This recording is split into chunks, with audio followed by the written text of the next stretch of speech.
All right, guys, Aquabike guy here with Dan the man. for our another virtual social distance fish out of water. We're trying to do our part here. We just came out of COVID jail, right? We're just in the red zone, but we're gonna keep this virtually because I think we got some stuff. Dan, you went to this Save the Lake kind of long range 10-year plan virtual conference a week or two ago, didn't you? Yeah, it was fantastic. So this Lake Simcoe Protection Plan, it's the 10-year anniversary. So they had all the politicians on, they were talking all about the plan. And then there's some advocacy groups below it that had to say, well, that's good and not good enough. And there's more we need to do. So they did a 10-year review. There have been some improvements for sure. Deep water oxygen and phosphorus levels around sewage plants.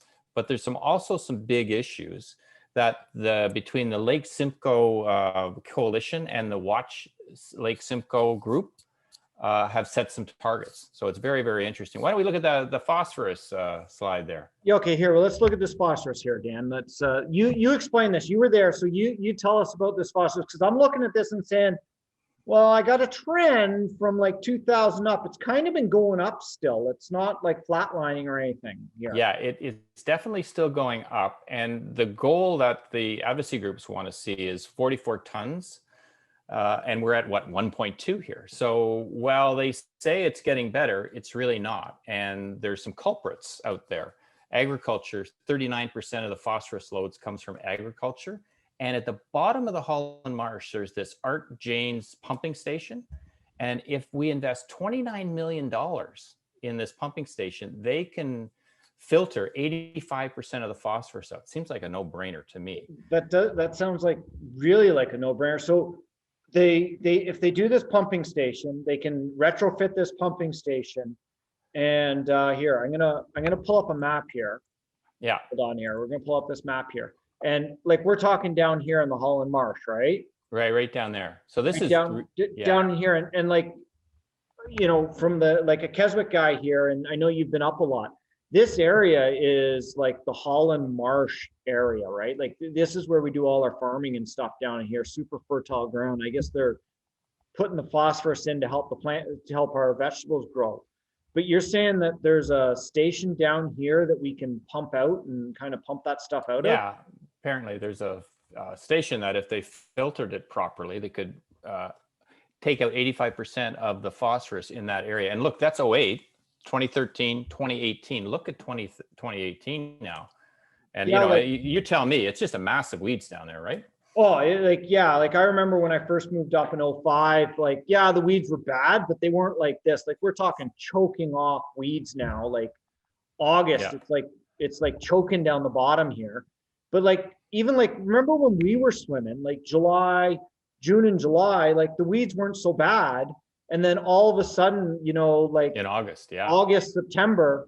And remember when we did a couple of those like late swims, the weeds were like in my face. Like I was like having to swim through the weeds. And like, this is like our little training ground right here. This is like our little home and our secret training. That's the duck training ground right there, right opposite Snake Island and Fox Island. Yeah. So yeah, like, and you can look at wherever these little river tributaries enter the lake, there's huge plant life growth. Like they call it biomass, but it's like plants, which is good, but not huge amounts. And that corresponds with all the phosphorus entering the lake, right? So yeah. So you know what I think we should do? We're going to go around Fox and Snake Island this summer. Yeah, and we should dedicate our swim with our group to this this issue. I like that. We can think about that, what we can do with that. But yeah, I really like that. I think that'd be cool, right? Like this really cool swim and doing that. And we'll I don't know how we're gonna do it. I don't know what we can do, but maybe we reach out to one of these groups and say, hey, look, this is what we're doing, and we want to bring awareness, and maybe that's what we do. We got like a call to action or something. Really because this is we love the lake and we want to see it prosper, like so many citizens do. I mean, it was amazing how many people were on this call and how concerned they were. There's other issues like stormwater surge, and we found that when we were swimming after a big storm, man, it's an issue. Yeah, so that's huge. Septic systems are another issue that they talked about. Yeah, they talked about, I saw this other one, not to Briss, but the chloride levels, right, in the lake, like and that's the Yeah. road salt and that. It's just this linear path of more salt, right? Like, Well, and the other point is that in the last, I don't know, it's 10, 15 years, 100,000 people have now moved, and urban development is speeding up. So that's taking more. And in certain jurisdictions are only salting with sand. What's up your way? What do they do there? so my way, they do a lot of brine, like a pre-treat brine, and then Yeah, they're just pounding the salt on the roads, right? Like, there's a little that's bit of not sand.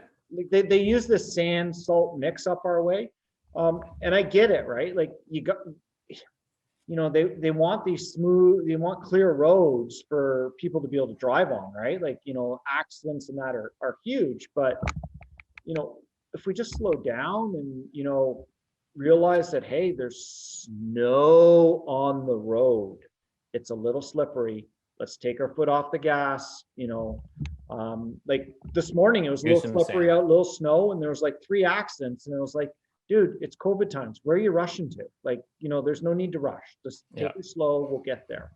But yeah, like the chloride levels, and even like stuff we can do around the house, like we try not, we don't put salt on the road, on our driveway and anything, right? And we do have a little bit because sometimes you got to use it, but for the most part we try to use some sand and stuff on the drive, on the road, on the walkway in there. Yeah, that's um, good. yeah, and we only put the salt down at like the last possible moment. Because it's all interrelated, which is amazing on the call. All these little elements all intersect and affect the lake, which is Yeah, amazing. but there was one thing here. Now, I don't think this is great for the lake, No. but I know for guys like you that don't have the greatest wetsuits, and oh, it's ice up time, I don't want to swim, a little cold out.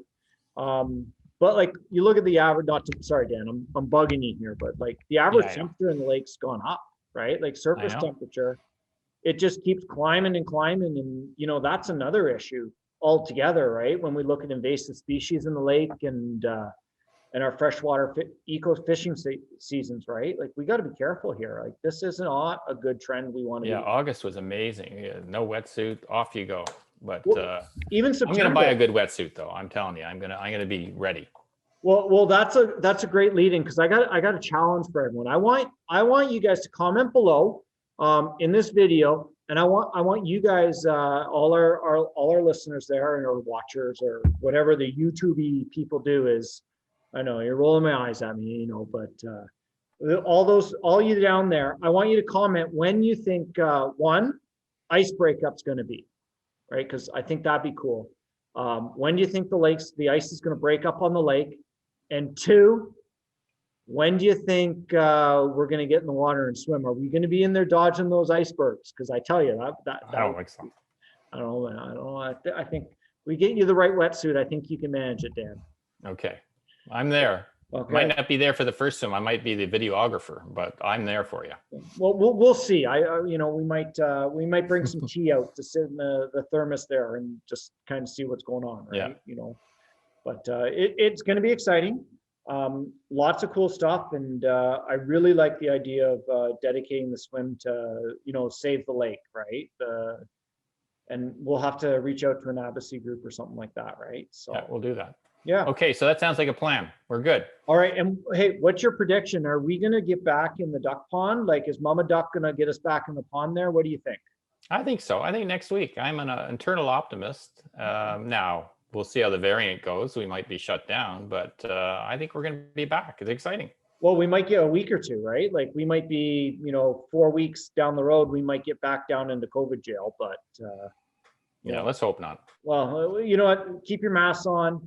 Yeah. Don't socially gather, right? Do what you got to do your part, but the key is don't go into other people's homes and take your mask off, right? Like, absolutely. All right, guys. Well, there's a lot of cool information, and we're gonna see you soon. This is Aquabike Guy and Dan the Man signing off, and remember, stay safe, everyone.